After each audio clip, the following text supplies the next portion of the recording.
السلام علیکم۔ آج ہم وہی ویڈیو کا پارٹ 2 لائے ہیں نبی کے واقعات کے بارے میں، تو چلیے شروع کرتے ہیں۔ طائف کا سفر۔ ہمارے نبی صلی اللہ علیہ وسلم نے مکے والوں کی یہ حالات دیکھ کر طائف کے سفر کا ارشاد فرمایا۔ طائف مکہ کے قریب ایک شہر کا نام ہے۔ ہمارے نبی صلی اللہ علیہ وسلم نے وہاں کے رئیسوں اور سرداروں کو دین حق کی دعوت دی اور اللہ کا پیغام پہنچایا، مگر افسوس یہ ہے کہ ان میں سے کسی نے بھی دعوت حق کو قبول نہیں کیا، اور اسی پر نہیں ہمارے نبی صلی اللہ علیہ وسلم کو گالیاں دیتے اور پتھر مارتے تھے، یہاں تک کہ آپ صلی اللہ علیہ وسلم کی جوتیاں خون سے بھر گئیں۔ پھر اسی بے کسی کے عالم میں آپ صلی اللہ علیہ وسلم کو اللہ کا ایک فرشتہ نظر آیا۔ اس نے پوچھا، یا رسول اللہ، اگر آپ کا حکم ہو تو طائف والوں کو ان دو پہاڑوں کے درمیان کچل دیا جائے، لیکن آپ صلی اللہ علیہ وسلم نے فرمایا، نہیں، شاید ان کی نسلوں میں سے کوئی اللہ کو ماننے والا پیدا ہو۔ پھر ہمارے نبی صلی اللہ علیہ وسلم طائف سے واپس مکہ تشریف لائے اور مکہ میں پھر تبلیغ کرنے لگے۔ مسلسل تکلیفوں کے بعد اللہ کی طرف سے آپ پر ایک انعام ہوا اور معراج کا عظیم الشان واقعہ پیش آیا۔ نبوت کے 10 سال گزر چکے تھے۔ ایک رات ہمارے نبی صلی اللہ علیہ وسلم ام ہانی رضی اللہ عنہ کے گھر آرام فرما رہے تھے۔ جبریل علیہ السلام آئے اور معراج کی خوشخبری سنائی۔ پھر ایک تیز رفتار سواری پیش کی جس کا نام براق تھا۔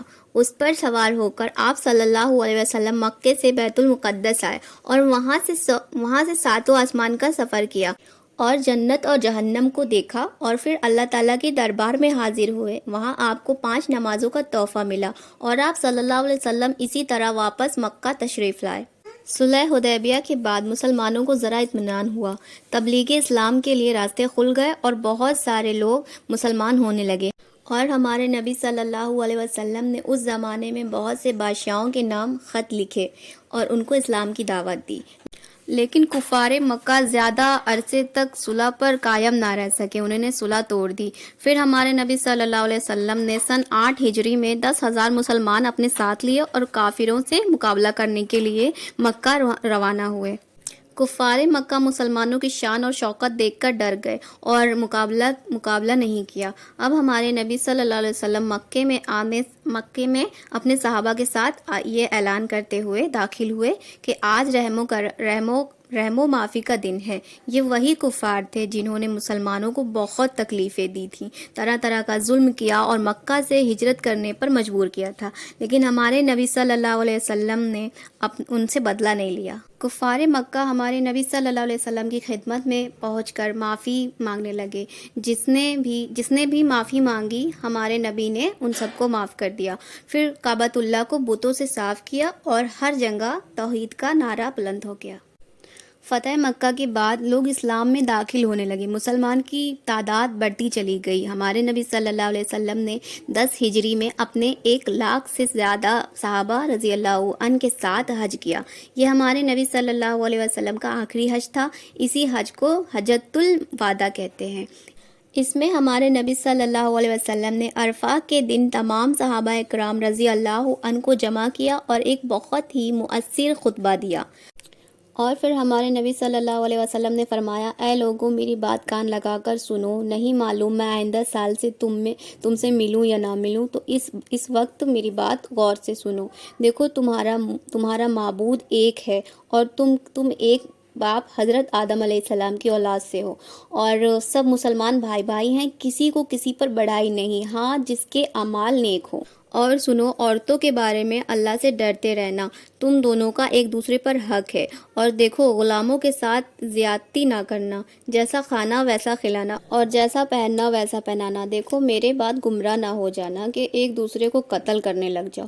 سن لو، تم کو اللہ کے یہاں حاضر ہونا ہے جہاں تم سے تمہارے اعمال کے بارے میں پوچھ ہوگی۔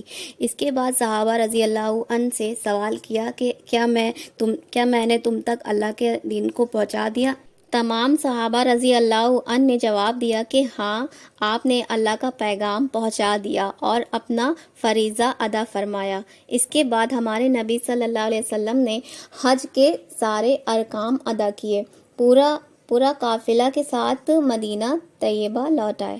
جب ہمارے نبی صلی اللہ علیہ وسلم نے اللہ کا پیغام اللہ کے بندوں تک پہنچا دیا اور ہر طرف سے اللہ کا کلمہ بلند ہونے لگا، تو اللہ تعالیٰ نے پیارے نبی صلی اللہ علیہ وسلم کو اپنے پاس بلانے کا ارادہ فرما لیا۔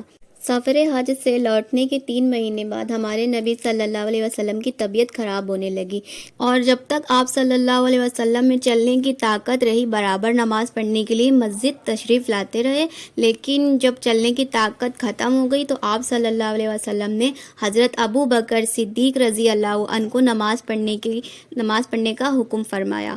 آپ صلی اللہ علیہ وسلم کی بیماری کم زیادہ ہوتی رہتی تھی۔ پیر کی صبح آپ صلی اللہ علیہ وسلم کی طبیعت کچھ سنبھل گئی اور آپ صلی اللہ علیہ وسلم نے اپنے حجرے کا پردہ اٹھا کر صحابہ اکرام رضی اللہ عنہ کو دیکھا اور مسکرائے۔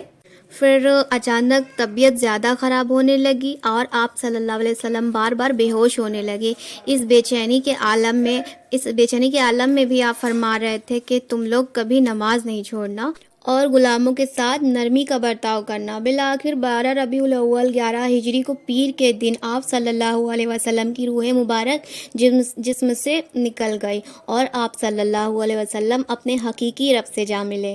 اور پھر میں آپ کو بتا دوں کہ امت پر آپ کے حقوق کیا کیا ہیں۔ تو پہلا، آپ صلی اللہ علیہ وسلم کی آخری نبی اور آخری رسول ہونے پر سچا ایمان، اور دوسرا، انسانوں میں سے سب سے بڑھ کر آپ صلی اللہ علیہ وسلم سے محبت، تیسرا، انسانوں میں سب سے زیادہ آپ صلی اللہ علیہ وسلم کا احترام، اور چوتھا، آپ صلی اللہ علیہ وسلم کی سنت اور طریقے پر مکمل عمل، اور پانچواں، جب بھی آپ صلی اللہ علیہ وسلم کا نام آئے تو آپ پر درود و سلام بہت بڑا حق ہے۔ حدیث میں آتا ہے کہ جو میرا نام آنے پر درود نہیں بھیجتا وہ بخیل ہے، اور جو میرے اوپر ایک درود بھیجتا ہے اس پر 10 رحمتیں نازل کرتا ہے اللہ تعالیٰ۔ حدیث میں بہت سارے درود آئے ہیں، مگر سب سے بہترین درود ابراہیم ہے جو کہ نماز کے آخر میں پڑھا جاتا ہے۔ تو آپ لوگوں کو یہ ویڈیو اگر اچھی لگی ہو تو میرے چینل کو سبسکرائب کر لیے گا، لائک کر لیے گا، شیئر کر دیے گا۔ السلام علیکم۔ میں ایسے ہی اور ویڈیوز بناتی رہتی ہوں۔